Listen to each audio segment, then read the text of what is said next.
favor their best interests, while society's concerned with what to pin on Pinterest. Disinterest in the form of shocking our videos. Really though, did you see that one with the Billy Goat? We have arrived. It's a moment in time where we leave all the bullshit distractions behind. Acknowledge the truth, discover the solution. Inequality, hunger, and worldwide pollution. Revolution. Stop believing all our problems will be fixed by them. Stop believing our willpower is controlled by them. Educate ourselves, activate ourselves. Ooh, this is primal. This is the arrival.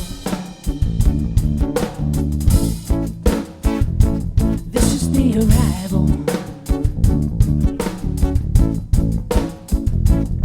Before they give us the world, we're gonna have to save it. To them it's just a big tax-deductible donation. Let's face it, they stopped asking questions. Ignorance is our most widespread infection. We will not reach our full potential, making sex tape stars work so influential. It's provincial. Fodder for the fire. We don't need a time machine to be inspired, rewired. Stop believing all our problems will be fixed by them. Stop believing our willpower is controlled by them. Educate ourselves, activate ourselves. Ooh, this is primal. This is the arrival.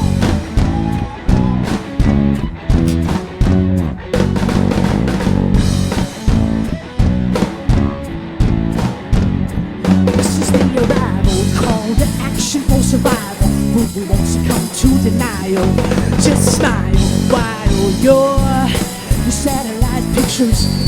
I am not mistaken. They will not label this generation as lazy, insignificant, impatient. No, it's basic. No, it's primal. This is the arrival. This is the arrival. This is the arrival.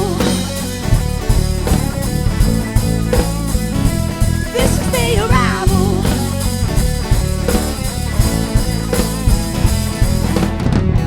Stop believing all our problems will be fixed by them.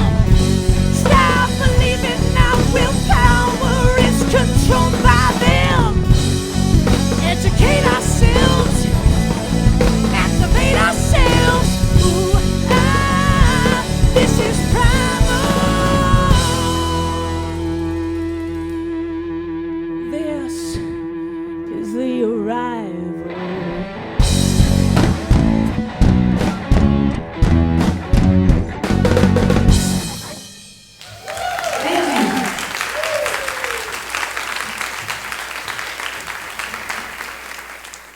My name is Sammy Grisafe. So the song you just heard is called The Arrival. And I'm not one of those songwriters who likes to mask what it is I'm talking about. It's about just that. It's about arriving. I was sick of hearing people talk about my generation of people and calling us lazy. And I thought, okay, I'm gonna write a call to action song so that people could stop narrating our story. So I wrote that song, and who knows if anything will ever happen with it, but the most important thing is I wrote it and I got it out of me. I was inspired to do so. A couple of weeks ago, I went to go see a play down in Bridgeport at this place called the Bridge Theater. And many of you probably have never heard of it. It's a very small theater. It's they're starting out the same way that Steppenwolf did in a church. And one of my former professors contacted me and he said, hey, I'd really love if you could come see this play that I'm doing. It's called The Hyena Macaw. It's a play by Mac Wellman, who's a not very well-known playwright in New York, and it's really weird. And I was like, okay, are you trying to sell me on this?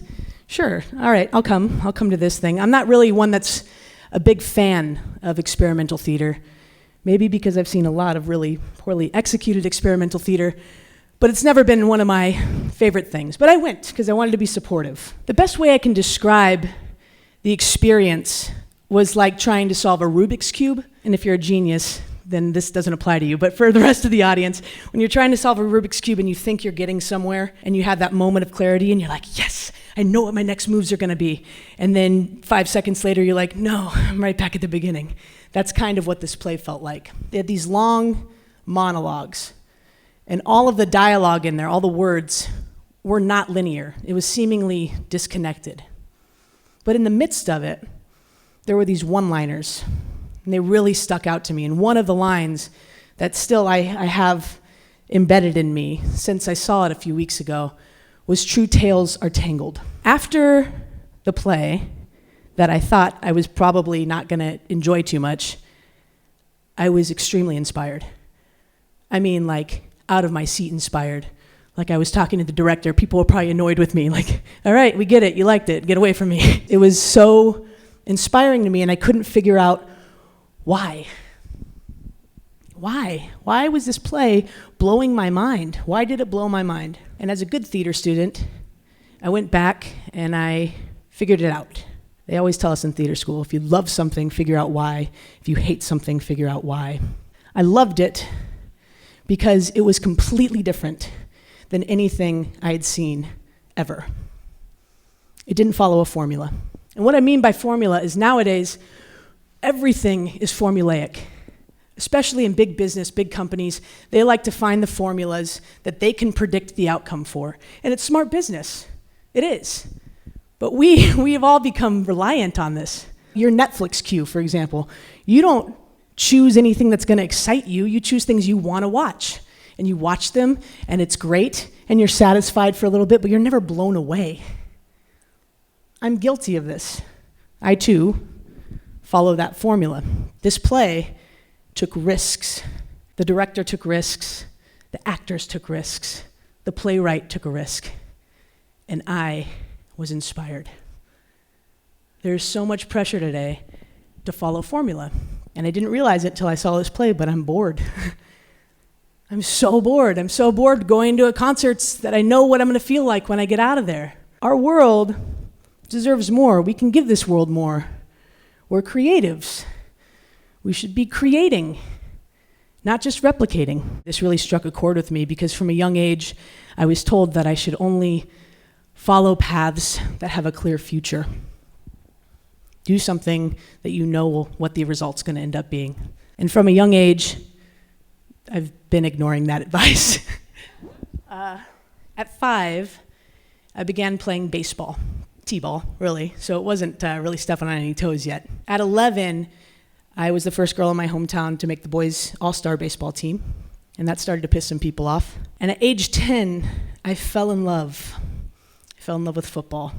That's me there on the far left at 10 years old, little smirk. I realized that my first dream in my life was gonna be to play football for my high school team in my hometown. So I told my mom, and she was like, sure, honey, sure, that's gonna happen. And at 15, I did. I was the first girl in California to play quarterback in a varsity Division I football game. And I'm not telling you this to give you my resume or pat myself on the back. I'm telling you this because these were such big passions of mine at a young age, and I wanted nothing more than to enjoy them.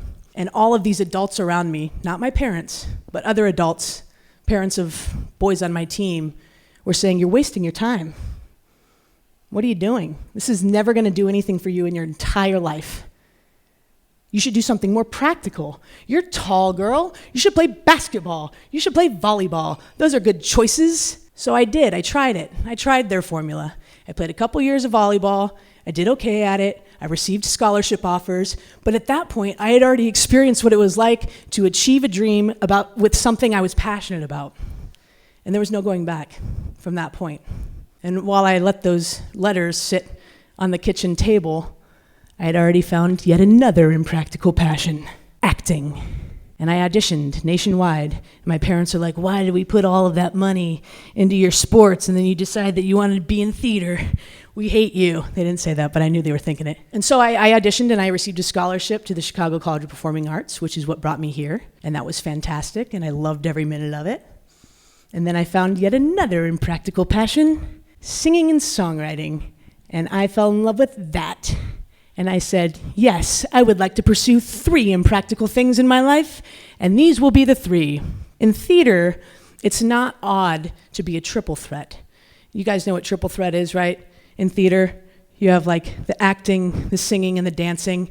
It's not a weird thing. If I were to show you my Twitter profile, that's usually how I describe what I do, because there's only 140 characters, so it has to limit how many things I can put in there. But that's what I do. I'm a singer-songwriter, I'm an actor, former QB, you guys can read. This is such a hard concept because my triple threat is difficult for people to understand. Instead of doing pas de bourrées for my third thing, I throw touchdown passes. That's kind of what it is. And I don't know if it's something in high school where we tell people that athletes and artists can't coexist, but it becomes something very difficult for people to understand. What I found about these 3 things that they have in common is that they all pay allegiance to one core principle: honesty. You cannot be successful at any of these 3 things without complete honesty. In football, if I were to go up to the line and I didn't know the play, and I winged it, and I was like, I don't know where the protection goes, but we'll just figure out and see how this ends up. Somebody gets seriously hurt. You have to know your job, and you also have to be physically prepared for whatever comes your way. You have to be honest with yourself. You have to be honest with your teammates, and you have to be honest with your coach. In acting, when you're on stage with your fellow ensemble members, yeah, you have to know your blocking and you have to know your lines, but you also have to be emotionally vulnerable to tell the story correctly. And if you're having an off night, then your fellow ensemble members are going to have an off night because they won't believe the world of the play that you're setting up. But the hardest, I've found, the hardest form of honesty is being a singer-songwriter. Because you have to decide which stories you are capable of telling. And a lot of these stories are so close to who you are. And they shape you. Like that becomes your brand. Your brand becomes the stories that you've already lived. I like honesty because it's inspiring. It's rare. It's something you can't find anymore. Well, you can find seldomly. And if I wanted to be my most true and honest self, I had to make my own path. I couldn't follow somebody else's formula. I had to write a brand new fairy tale. They wanted me to be the princess in the story, and I wanted to be the knight in shining armor. Mostly because you get a sword, and swords are awesome, and that was something that I really wanted to pursue. It's funny because as you get older in life, you see these recurring themes that happen. A few years ago, a friend of mine came up to me and she said, Sam, you should really write a song about marriage equality. And I was like, yeah, and I'm a lesbian, but I wasn't getting married anytime soon. So like I was all for the marriage equality movement, but at the same time, it wasn't urgent for me, you know? But I looked at her and I saw how important it was to her. And I said, yeah, I'll do that. So I did. And I wrote it just in time for the march on Springfield, down south. And I stood up on the stage, and I looked at the hundreds of people who were in the audience. Some old, some young. Some of these people had been fighting their entire lives for this. Some of these people had been spit on. Some of these people had been beat up. Some of these people had been disowned, all for the person that they loved. Some of them were told that their love was not valid, nor would it ever be. And the song really came to life for me. Really came to life for me.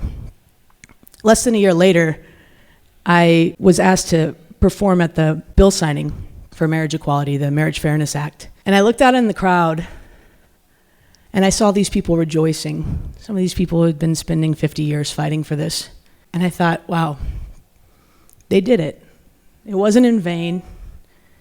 They wrote a brand new fairy tale, literally. It was being written in the history books. So now every time I perform this song, I think about those people. More importantly, I think about the people who never got to see it happen, who never would see their fairy tale come true. And I think about the people who will never know the fight that those people went through to achieve that. So I'd like to share this song with you. It's called Brand New Fairy Tale. It is very specifically about marriage equality.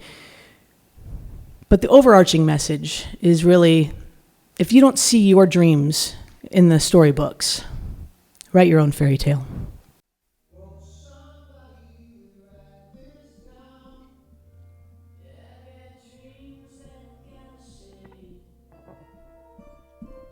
She was dreamed of her big day, happy tears down mama's face, daddy fragile as he gave her away. The vows, a kiss, a toast, a few, talk about the honeymoon and all the things in life they couldn't wait to do.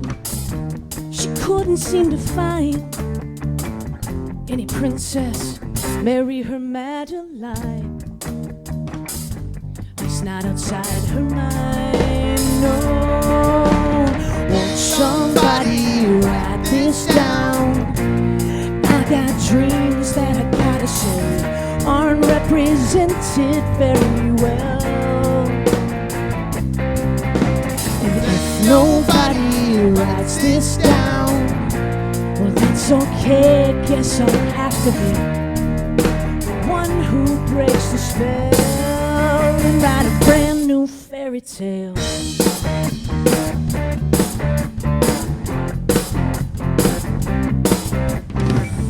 He wasn't one to settle down, always both feet on the ground, didn't like the sound till death do us part. Then one day, age 34, he found someone he adored and didn't want to be alone anymore. Couldn't see by his lamplight a handsome prince marry a brave knight, till he began to write. Oh, somebody write this down. I got dreams that I gotta say aren't represented very well. And if nobody writes this down, well, that's okay, I guess I'll have to be the one who breaks the spell and write a brand new fairy tale.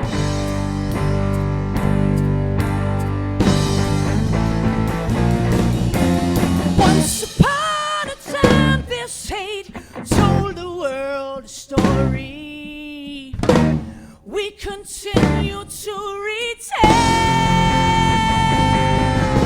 and love the underdog tells us children do not worry.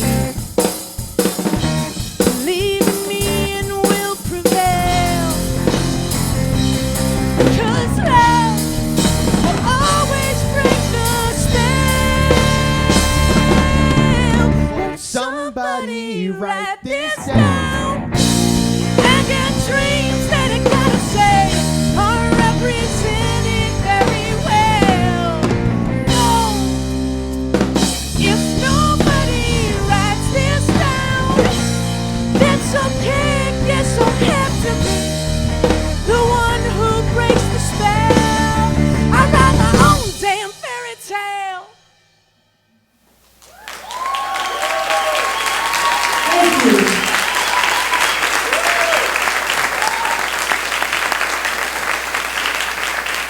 Thank you, guys.